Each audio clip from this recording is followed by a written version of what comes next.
우리 옆에 계신 분들과 함께 우리 환한 표정으로 주님의 사랑으로 사랑합니다 하고 인사합시다. 주님의 사랑으로 사랑합니다.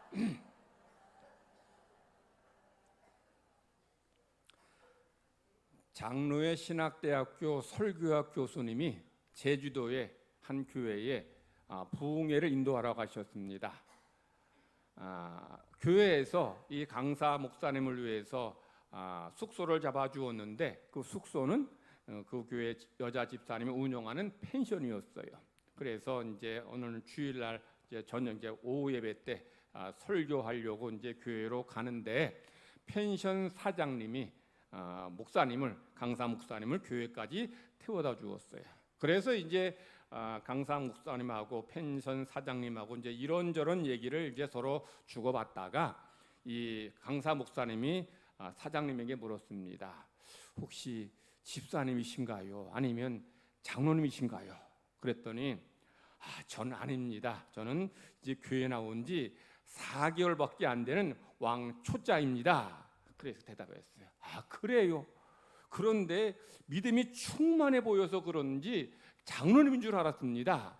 그러면서 이제 환하게 웃으면서 이 목사님이 그분에게 이제 물었어. 어떻게 이제 하나님 믿게 되었는지를 물었더니 그분이 이런 얘기를 해요.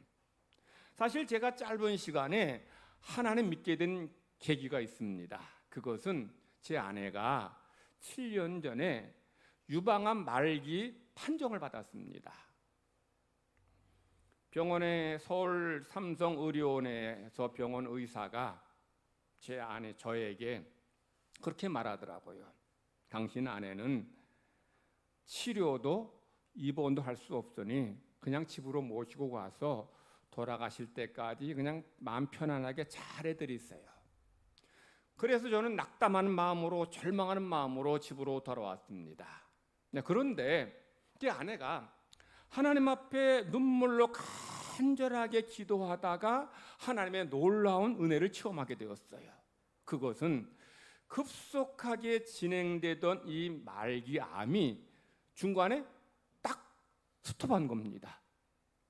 암이 그동안 계속 자랐는데 더 이상 자라지 않는 거예요. 그래서 전에는 매달 병원에 가서 검사 받았는데 7년 동안 암이 커지질 않으니까 의사가 이제는 3개월에 한 번씩 오라고 말하는 거죠. 의사들이 이렇게 말합니다. 7년 전에 죽었어야 할 사람인데 지금까지 살아있는 것은 이건 설명할 수 없는 신비의 기적입니다. 아마 당신이 믿는 하나님이 당신 아내에게 특별한 은혜를 베푸신 것 같습니다 라고 말했습니다. 저는 제 아내가 이렇게 죽을 뻔했다가 살아난 것을 보면서 하나님이 살아계시다는 것을 제가 깨닫게 되었고 그때부터 하나님 믿게 되었습니다 라고 짧게 간증했어요. 성도 여러분, 여러분도 오늘 이 말씀을 통해서 하나님의 이런 큰 은혜를 받는 우리 모든 성도 되시기를 간절히 바랍니다. 예수님께서 오늘 주신 말씀은 산상수훈이라고 해요. 산상수훈. 이 10계명은 이 율법을 압축한 말씀인 것처럼 이 산상수훈은 이 복음서를 압축한 말씀이라 할 수 있어요. 그러므로 이 산상수훈만 잘 읽어도 여러분들 성도들이 세상에서 어떤 삶을 살아야 할지를 잘 구체적으로 말씀하고 있어요. 이 산상수훈에는 예수님이 약 30가지 주제의 말씀을 하셔요. 이 30가지 주제의 말씀은 사람과의 관계에서 어떤 삶을 살아야 되는지 이런 것을 얘기하기도 하고 또는 하나님 믿는 사람으로서 어떤 신앙의 삶을 살아야 되는지를 거기서 잘 이야기해 주고 있어요. 그런데 예수님께서 30가지 주제의 말씀을 하실 때에 모든 말씀들은 다 한 번만 말씀하시는데 그런데 이 산상수훈에서 3번이나 같은 주제의 말씀을 하신 것이 있어요. 그게 뭘까요? 기도입니다.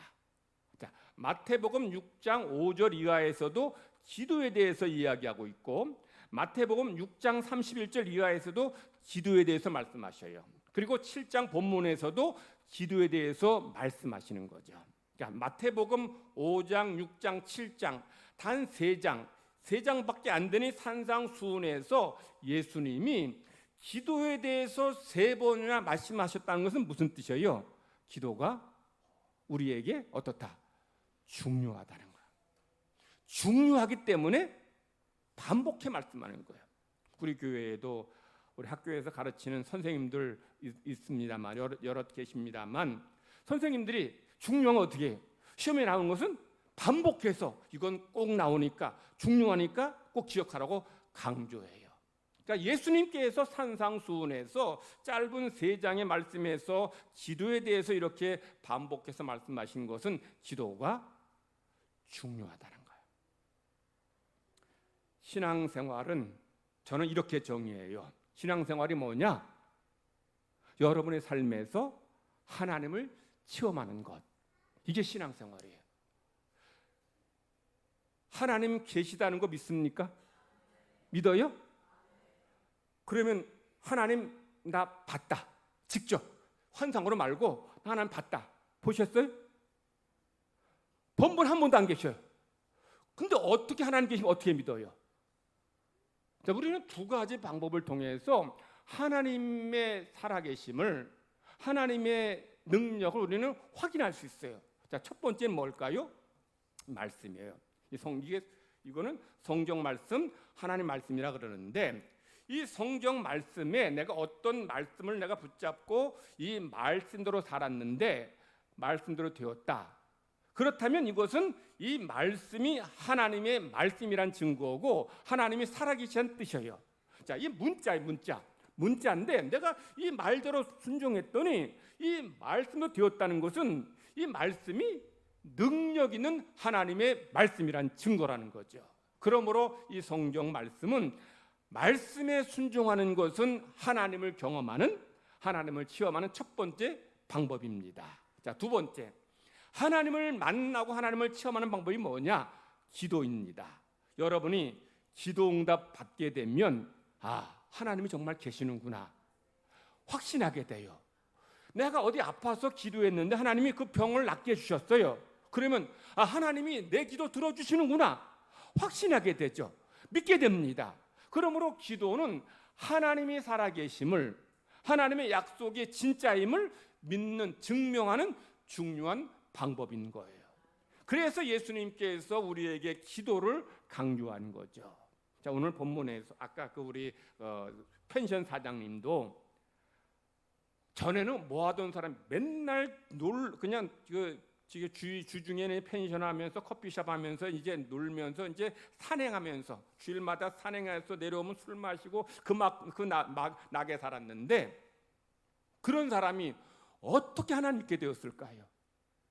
자기 아내가 낳았잖아요. 의사는 이제 곧 죽는다, 얼마 남지 않았다라고 분명히 말했는데 그런데 아내가 기도해서 병이 나았으니, 병이 더 진행되지 않았으니 하나님이 살아계시다는 것을 믿는 거죠. 의사도 인정하는 거예요. 의사도 이거는 일어날 수 없는 일입니다. 신비입니다. 물론 암덩어리가 사라진 건 아니에요. 암이 그대로 있어요. 근데 암이 자라진 않습니다. 암이 이 부인을 죽이지 못해요. 이게 여러분 그냥 우연히 어떻게 하다 보니까 재수가 좋아서 된 것이 아니라는 거죠. 뭐예요? 하나님께서 이 여자 집사님의 기도를 들어주셔서 그 암이 더 커지지 못하도록, 그 부인을 삼키지 못하도록 막아주신 것입니다. 그러므로 기도는 이렇게 하나님을 체험하는, 하나님을 만나는 중요한 방법이에요. 그래서 예수님께서 기도에 대해서 말씀하시는 겁니다. 여러분들, 주님께서 기도에 대해서 강조하면서 말씀하실 때에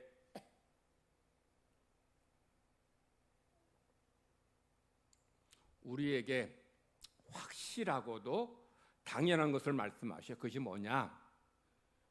기도는 응답된다, 이거예요. 예수님은 기도가 반드시 응답된다, 이걸 말씀하시는 거예요. 우리 사람의 생각으로 볼 때 이건 답이 안 보여요. 해답이 안 보이고 이건 죽는 거예요. 그런데 기도하면 하나님께서 응답해 주신다는 거죠. 오늘 은찬이와 은혜가 우리 구약의 말씀, 신약의 말씀을 잘 낭독했는데 은찬이가 낭독한 구약의 말씀 어떤 말씀이냐? 예레미야가 받은 응답에 대한 말씀이에요. 자, 예레미야가 어떤 응답의 말씀 받았느냐? 하나님께서 그의 기도에 응답해 주신다는 거죠. 자, 그런데 예레미야가 이런 약속의 말씀 받을 때는 어떤 때였는가 하면 예레미야가 감옥에 갇혔을 때입니다. 자, 이건 무슨 상황인가 하면 예레미야가 지금 고난당한다는 뜻이죠. 그리고 언제 죽을지 모르는 불안한 상황이라는 거예요. 자, 예레미야가 지금 고난당하고 지금 어떻게 될지 모르는 불안한 상황에서 하나님은 당신 자신을 예레미야에게 뭐라고 소개하시는가 하면 나는 이런 존재다. 나는 땅을 만들고 지구와 우주 만물을 만들고 세우신 하나님이다 라는 거죠. 하나님 어떤 분이 땅을 만드셨고 지구와 우주 만물을 만드시고 세우신 하나님이라는 거예요. 이게 무슨 뜻인가 하면 하나님은 전능하신 하나님이란 뜻입니다. 왜 하나님이 예레미야에게 나는 이렇게 전능한 하나님이라고 말씀하실까요? 예레미야가 지금 고난당하고 불안해하기 때문입니다. 그러니 지금 하나님은 예레미야가 걱정하고 불안해하는 문제를 해결할 수 있는 능력이 있다라는 거죠. 예레미야가 기도하는 기도의 제목을 하나님이 들어주실 수 있다라는 거죠. 그러니 너는 두려워하지 말고 불안해하지 말고 내게 부르짖으라. 그러면 내가 너에게 응답하겠고 내가 알지 못하는 크고 놀라운 일을 너에게 보여줄 것이다. 왜냐하면 나는 전능한 하나님이기 때문이다라는 거예요. 예수님도 본문에서 기도를 계속 반복해 말씀하셔요. 구하라, 찾으라, 두드리라. 여러분, 구하는 것과 찾는 것과 두드리는 것은 같은 의미의 다른 표현입니다. 다 무슨 뜻이에요? 기도하라는 겁니다. 성도들이 기도하면 하나님은 성도의 기도에 응답해 주신다는 거죠. 성도들 하나님을 찾으면 하나님이 성도에게 만나 주신다는 겁니다. 성도들이 두드리면 하나님이 열어 주신다는 거죠. 그러니 성도들은 의심하지 말고 두려워하지 말고 하나님 앞에 기도하라는 거예요. 왜냐하면 하나님은 은혜롭고 자비로우신 분이기 때문이에요. 하나님은 은혜롭고 자비로우신 분이라는 것을 이 오늘 말씀에는 이렇게 표현하셔요. 하나님은 하늘에 계신 너희 아버지. 하나님은 누구라고 지금 얘기하고 있어요? 어디에 계신? 하늘에 계신 누구의 아버지? 저의 아버지가 아니라 나의 아버지, 너희 여러분의 아버지. 자, 하늘에 계신 누구의 아버지? 나의 아버지. 자, 하나님이 하늘에 계신 아버지라는 말씀에는 굉장히 중요한 두 가지 개념을 얘기하고 있어요. 첫 번째는 하나님의 전지전능을 말씀하는 겁니다. 전지전능 무슨 뜻이냐면 하나님이 다 아시고 다 하실 수 있다라는 거죠.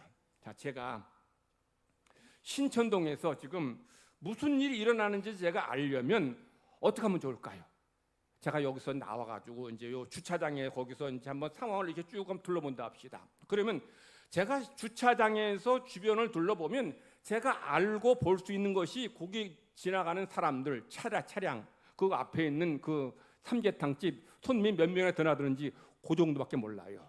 근데 제가 저희 집 사택 옥상에 올라가서 사방을 보면 저 신세계백화점까지 차가 얼마나 많이 왔다 갔다 하는지, 사람은 얼마나 많은지, 또 어디에 누가 지금 뭐 출처해서 뭐 규정하는지 다 보여요. 그런데 제가 저희 집 옥상에서 보면 신천동 중에서 안 보이는 데가 더 많아요. 그럼 어떻게 하면 좋을까요? 더 위로 100m, 하늘에 200m 올라가면 신천동이 다 보여요. 아, 저기서 누가 지금 싸우고 있구나. 저기서 차가 부딪혀서 지금 서로 실랑이 벌이고 있구나. 다 보여요. 하나님이 하늘에 계신 아버지라는 말씀에는 하나님은 여러분의 모든 형편을 다 보신다는 거죠. 아신다는 거예요. 그리고 여러분의 그런 문제를 해결하신다는 거예요. 해결하실 능력이 있다라는 거예요. 이것이 하늘에 계신 아버지라는 말씀에 담긴 의미인 거예요. 하나님은 여러분의 문제를 아실 뿐만 아니라 해결해 주시고 도와주셔요. 우리 제가 고등학교 다닐 때 문학을 배우는데 문학 중에서 소설을 배우는 소설 중에 전지적 작가 시점이라는 이런 소설이 있어요. 이게 무슨 소설인가 하면 거기에 화자, 말하는 이야기하는 사람이 나와요. 이를테면 화자가 소설 전체를 이렇게 이끌어가는데 주인공 영수는 마음이 굉장히 흔들리고 불안했다. 이렇게. 왜냐하면 이제 나중에 그가 무슨 일이 그의 삶에 비극이 있을 것을 예견한 듯이 그는 불안했다. 이런 이제 글구에 나와요. 이게 무슨 말이냐면 이 화자는 전지적 작가 시점의 화자는 주인공의 마음과 생각을 알 뿐만 아니라 앞으로 어떤 일이 일어날지를 다 안다는 얘기예요. 하나님이 바로 그런 분이에요. 다 아시고 다 보셔요. 그리고 여러분의 간구하는 기도에 응답해 주신다는 거죠. 그래서 이 하나님께 기도하라는 거예요. 자, 두 번째, 하늘에 계신 아버지라는 표현에 담긴 의미는 뭐냐면 하나님은 사랑의 하나님이시다. 하나님을 뭐라고 합니까? 하늘에 계신 누구의? 까먹었어요? 하늘에 계신 누구의? 나의. 그다음에 뭐예요? 삼촌? 아저씨? 뭐예요? 아버지. 그렇지? 아버지. 맞아. 우리 어린아이 대답을 잘했어요. 하나님은 누구의? 나의 아버지. 자, 우리 어린아이들에게 아버지는 좀 아주 친절하고 따뜻하고 그런 아버지일 수 있는데 제가 어릴 때 아버지는 무서웠어요. 좀 무섭고 좀 두려웠어요. 그 아버지가 기침한 번만 해도 그냥 겁먹고 막 그랬어요. 근데 하늘에 계신 아버지는 그런 무서운 하나님이 아니에요. 어떤 하나님이냐? 사랑, 은혜 많으신 아버지예요. 그 아버지를 뭐라고 표현하는가 하면 아들이 빵과 생선을 달라 할 때 빵과 생선 주는 그런 아버지로 말씀하고 있는 거예요. 이게 무슨 말이냐면 하나님은 사랑이 많으신 아버지라는 얘기예요. 정상적인 또 아이를 사랑하는 아버지라면 아이가 빵 달라 할 때 돌 주지 않습니다. 정상적인 아버지 중에서 아들이 지금 생선 달라 하는데 딸이 생선 달라 하는데 뱀 주는 아버지는 없어요. 모든 정상적인 아버지는 아이들이 빵을 달라 할 때 생선 달라 할 때 빵과 생선을 줍니다. 육신의 아버지도 이렇게 자녀들을 사랑해요. 육신의 아버지도 자녀들이 원하는 것을 준다는 거죠. 그러면 하늘에 계신 아버지 하나님은 여러분을 얼마나 더 사랑하겠어요? 여러분이 원하는 것을 얼마나 더 기쁘게 주시지 않겠느냐는 거죠. 그러니 그 하나님 앞에 기도하라는 거예요. 하나님 앞에 구하면 하나님이 반드시 응답해 주신다는 거죠. 주님은 하나님의 응답을 말씀하시면서 우리에게 중요한 것을 한 가지 더 말씀하셔요. 우리 신약의 말씀에서 예수님이 이렇게 말씀하십니다. 너희가 기도할 때 받은 줄로 믿어라. 어떻게? 받은 줄로 믿어라. 받은 줄로라는 말은 과거 시제예요. 자, 제가 뭘 지금 누구한테 부탁했어요? 나한테 100만 원만 빌려주세요. 그 얘기했는데 근데 이미 받은 것으로 확신하라는 거예요. 예수님은 너희가 기도할 때에 받을 줄로 믿으라. 미래 시제로 얘기하지 않고 어떻게 받은 줄로 믿으라는 거죠. 이것은 하나님은 반드시 우리의 기도에 응답하신다는 믿음이 있어야 돼요. 믿지 않고 기도하면 응답해 주시지 않아요. 우리 어른들만이 아니라 우리 어린아이들이 하나님 앞에 기도할 때에 하나님은 내 기도를 들어주신다. 내 기도를 응답해 주신다. 이런 확신을 가지고 기도할 때 하나님께서 반드시 여러분의 기도에 우리 모든 성도들의 기도에 응답해 주실 줄 믿습니다. 오늘 설교 후에 부를 찬송가 364장의 작사자는 그가 고난과 근심 걱정에 있을 때에 하나님께 기도하는, 하나님이 내 기도에 응답해 주신다는, 위로해 주신다는 그런 고백을 해요. 그래서 이 작사자는 뭐라고 찬양하느냐? 기도하는 시간이 즐겁다는 거예요.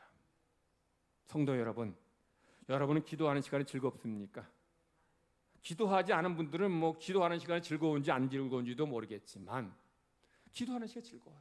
왜냐하면 그 시간이 하나님 만날 시간이고 하나님의 응답을 체험하는 시간이기 때문에요. 그래서 기도하는 믿음의 성도들은 기도하는 것이 즐거워요. 우리가 이 세상 살아갈 때 여러 가지 문제, 어려움 만납니다. 그런데 그때 골방에 들어가는 성도들은 걱정하지 않아요. 아무것도 염려하지 말고 감사로 구할 것을 하나님께 아뢰는 성도들은 기도 응답 받습니다. 지금 기도할 때예요. 기도하기 좋은 때입니다. 여러분 자신을 위해서, 우리 자녀들을 위해서, 여러분 가정과 직장과 사업장 위해서 기도할 때고, 또 그렇게 기도하면 하나님께서 응답해 주십니다. 이런 응답을 통해 여러분들이 하나님의 살아계심을 체험하시기를 바랍니다.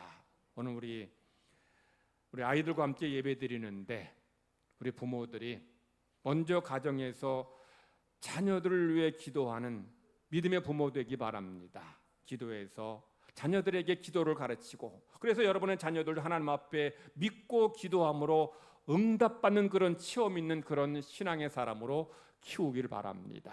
그것이 자녀를 가장 사랑하는 방법입니다.